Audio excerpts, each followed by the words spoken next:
আসসালামু আলাইকুম। ৮ মিনিট মাদ্রাসা চ্যানেলের পক্ষ হতে স্বাগতম।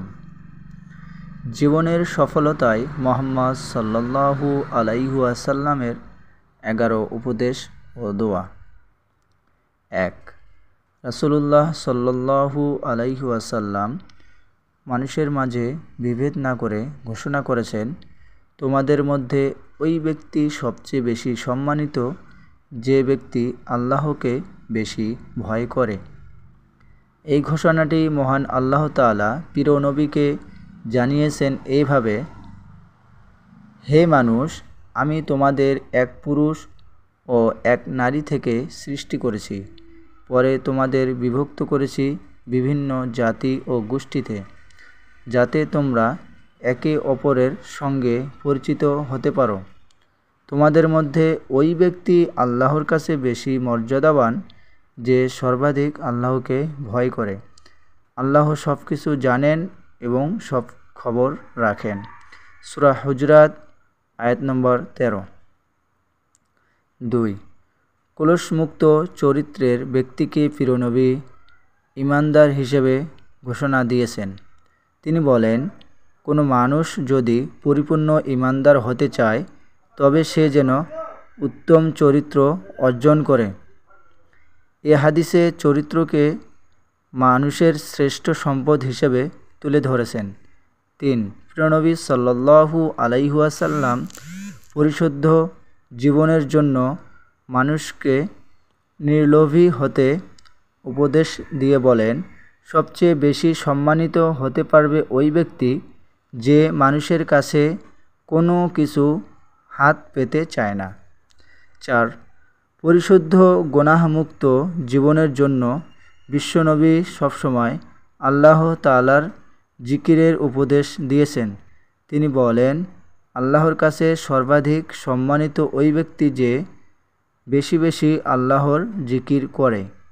আল্লাহ তাআলা নিজেও মানুষকে বেশি বেশি জিকির করার নির্দেশ দিয়েছেন। হে ঈমানদারগণ, তোমরা আল্লাহকে বেশি বেশি স্মরণ করো এবং সকাল সন্ধ্যায় আল্লাহর পবিত্রতা ঘোষণা করো। তিনি তোমাদের প্রতি রহম করেন এবং তার ফেরেশতারাও তোমাদেরকে অন্ধকার থেকে আলোর পথ দেখানোর জন্য রহমতের দোয়া করে।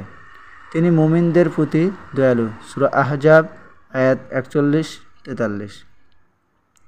৫। পরিচ্ছন্ন ও স্বচ্ছ জীবন পেতে আত্মশুদ্ধি ও পবিত্রতার বিকল্প নেই। সে কারণেই প্রিয়নবী সাল্লাল্লাহু আলাইহি ওয়াসাল্লাম বলেছেন, যে ব্যক্তি সবসময় উজুর সঙ্গে থাকে আল্লাহ তাআলা তার রিজিকের প্রশস্ততা বৃদ্ধি করে দেন। ৬।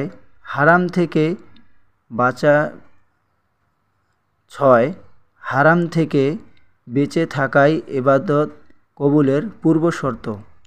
বিশ্বনবী সাল্লাল্লাহু আলাইহি ওয়াসাল্লাম বলেছেন, ওই ব্যক্তির সব দোয়া চাওয়া পাওয়া আল্লাহর দরবারে কবুল হয় যে ব্যক্তি সবসময় হারাম থেকে বেঁচে থাকে। ৭।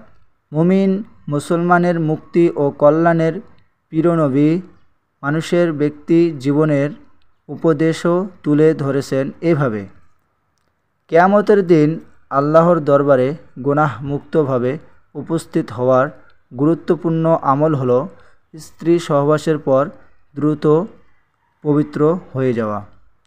৮। মানুষের নিরাপদ রাখতে এবং জুলুমমুক্ত জীবনের প্রতি উৎসাহিত করতে অনেক বড় সুসংবাদ দিয়েছেন বিশ্বনবী। তিনি বলেন, পরকালে ওই ব্যক্তি আল্লাহর নূর সহ উঠবে যে ব্যক্তির দ্বারা কখনো মানুষ অত্যাচারিত হবে না। সুতরাং কোনোভাবে কারো প্রতি জুলুম বা অত্যাচার করা যাবে না। ৯। প্রিয়নবী সাল্লাল্লাহু আলাইহি ওয়াসাল্লাম মানুষকে আল্লাহমুখী জীবন গড়ার উপদেশ দিয়েছেন এভাবে, ওই ব্যক্তি আল্লাহর সবচেয়ে প্রিয় বান্দা হবে যে আল্লাহর ফরজ বিধান পালনে গুরুত্বের সঙ্গে করবে যত্নবান হয়। ১০। সবরের প্রতি উৎসাহিত করতে প্রিয়নবী ঘোষণা করেন, দুনিয়ার বিপদ আপদে যে ব্যক্তি সবর বা ধৈর্য ধারণ করবে ওই ব্যক্তির দ্বারা জাহান্নামের আগুন নেভানো সম্ভব হবে। 11 বিশ্বনবী সাল্লাল্লাহু আলাইহি সাল্লাম মানুষকে 3টি উপায় নিজেদের নিয়ন্ত্রণ করে উন্নত জীবনের পথে পরিচালিত করার কথা বলেছেন। গরিব অসহায়কে অতি গোপনে সাদকা তথা দান সহযোগিতা করবে, আত্মীয় স্বজনের সঙ্গে সুসম্পর্ক বজায় রাখবে, কখনো কোনোভাবে কারো মানুষের উপর রাগ বা অভিমান করা যাবে না, সর্ব অবস্থায় রাগ বর্জন করা, বেশি বেশি দোয়া করা। কেননা প্রিয়নবী সাল্লাল্লাহু আলাইহি ওয়াসাল্লাম যে কয়টি দোয়া বেশি বেশি পড়েছেন তার মধ্যে এটিও একটি। এ দোয়া রয়েছে সব চাওয়া পাওয়া, তা হলো আল্লাহুম্মা ইন্নী আসআলুকাল হুদা ওয়াত তুকা ওয়াল আফাফা ওয়াল গিনা। অর্থ, হে আল্লাহ, আমি আপনার কাছে হেদায়েত, পরিশুদ্ধ জীবন কামনা করি এবং আপনার ভয় তথা পরহেজগারি কামনা করি এবং আপনার কাছে সুস্থতা তথা নৈতিক পবিত্রতা কামনা করি এবং সম্পদ, সামর্থ্য, আর্থিক সচ্ছলতা কামনা করি। মুসলিম, তিরমিজি, ইবনে মাজাহ, মুসনাদে আহমদ। আল্লাহ তাআলা মুসলিম উম্মাহকে জীবনের সফলতায় প্রতিটি ক্ষেত্রে উল্লেখিত হাদিসগুলোর উপর যথাযথ আমল করা তৌফিক দান করুন।